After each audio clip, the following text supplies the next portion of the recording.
This is Stefan Marquard.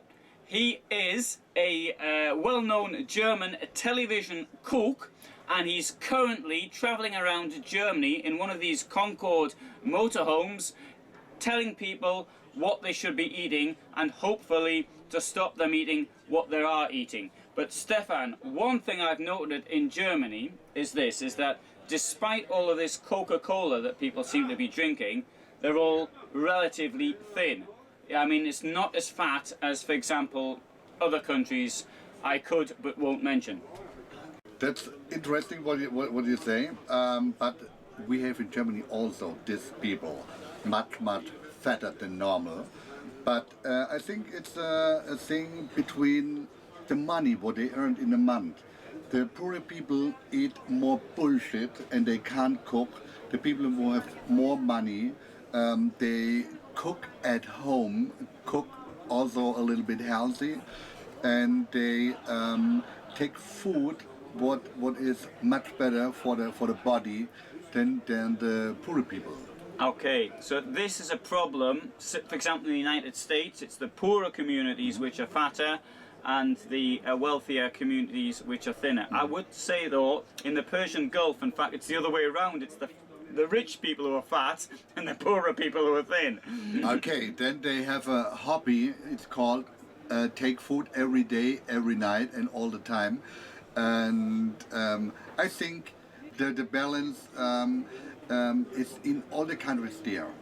But the people who think about the future and think about the food what they take every day to grow to go in older and fit in the future. The problem is the kids are fat, they're eating sort of rubbish. How do we resolve this problem? Okay. The last exhibition I talked to Jamie Oliver. He made the school project in England. I make the school project in Germany, and the kids don't like healthy food. The kids like the spaghetti, the pizza, the burgers. They like this, but we can't give them caramelized ginger carrots, something like this. They don't like it. They have no idea what's happened with them.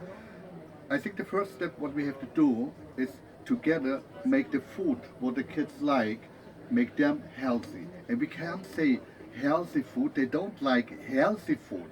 They like fresh cooked food. They like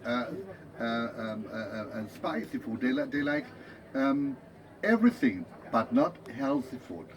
I don't like healthy food. It must be fresh cooked. That's it. And if it's fresh cooked, do you think the kids will eat it? Yes. What problems we have? We have three problems. We have the sugar is one problem. Yes. The fat is one problem, and the flour is one problem. Change the flour, change the sugar, and the fat is only a half problem. Make the fat a little bit lower, not no fat, and low fat, so make it a little bit lower, and that's it. Then we have no more problems in the future. It needs time, but I think it works. And we all together have to work on this problem, but the kids is our future. But how do we change the sugar? You have two, I think, what you can do. One is the stevia. You hear about it? Yes, stevia. Stevia Yes. The problem is it's 300 times more sweet than sugar. Yeah. You have to make a little bit experiment to put it inside, and it's another taste, but it works.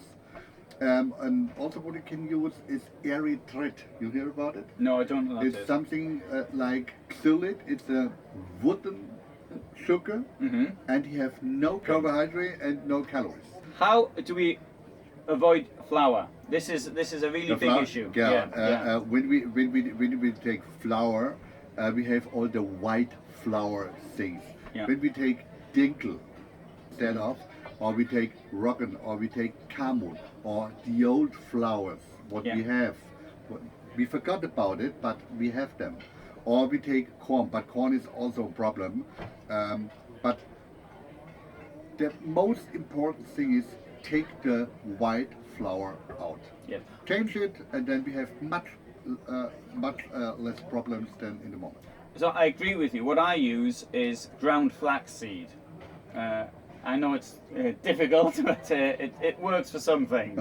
How are people reacting to what you're doing? I mean, the people who are eating the food, not the organisers, but yes, the people who are eating yes. it. You mean right here on the exhibition or on the school tour? What I do? No, the school. I think people here, if they're buying motorhomes, they're relatively open to new ideas. And the reason why we do it. But normally I'm 300 days a year on tour, and I can't see any more hotels. The hotels for me is here. And then we talked together with Concorde. I need my own home and to travel around, and I tell them about the Jewel project. We support the caterers in the school to make them healthy a little bit and have more left with new energies, with new production methods, and also we take the kids in the kitchen. We cook with the kids. They look always out of the window and see this big motorhome, and say, okay, before we start, we go into motorhome. Then we take all the kids to the motorhome, and then we start cooking. And we show the kids how we cook. The kids cook with us, and the important thing is the kids are on the same level than the cooks, than the chefs, and then me. We are one team. We make it together. I say to them, it's the Braveheart principle. All together we find a way how we do it, and that's I get a good skin, good skin when I talk about it, and I think it's the nicest project what I ever do, and I think it's for us, it's for our future, it's for our kids. Because I think in schools we teach people useful things like mathematics and physics, and not so useful things like history. I say that as a historian myself. But the most important thing, that is how to stay alive and not to die at the age of 40. We're not teaching children. And surely this is the most important subject of all for them to know. Yes, but yesterday I have a discussion about this. In the last 2 years, I need no religion, I need no biology, I need nothing. We have to teach how they can talk with the people when they go in the business life, how they come together with people, and how I have to stay in my daily life. How works this? And we have to make the kids fit for this and not for some brain shit what they never need in his life. Yes, no, I absolutely agree with you on that one. And I think we're in general agreement on things relating to food. And must ask though, what do you think of meat? What I think of meat? Yeah. Okay, meat is for me very, very important. And when I eat meat and I have no money, I eat 1 time a week a perfect meat, or 1 time 2 weeks. A perfect meat. I never ever eat meat from the supermarket, from the slaughterhouses, from the mass production. I talk to so much people about this, and when we have a chance in the future to do this, we have to eat all the day vegetarian and once a week meat. And then when we make meat, we make a little bit more and can make the leftover in 2, 3 and in 1 or 2 portions more in the rest of the week. I think we have to come at this time 40 years ago. One time on Sunday we have a big meat, and from this 1-2 days we make a Eintopf, Schwenkwing, something like this. Then we have 2 times a week or 3 times a week a soup or a salad or vegetarian. On a Friday, fish. That's it. And look to these people. 40 years ago, we have no fat people.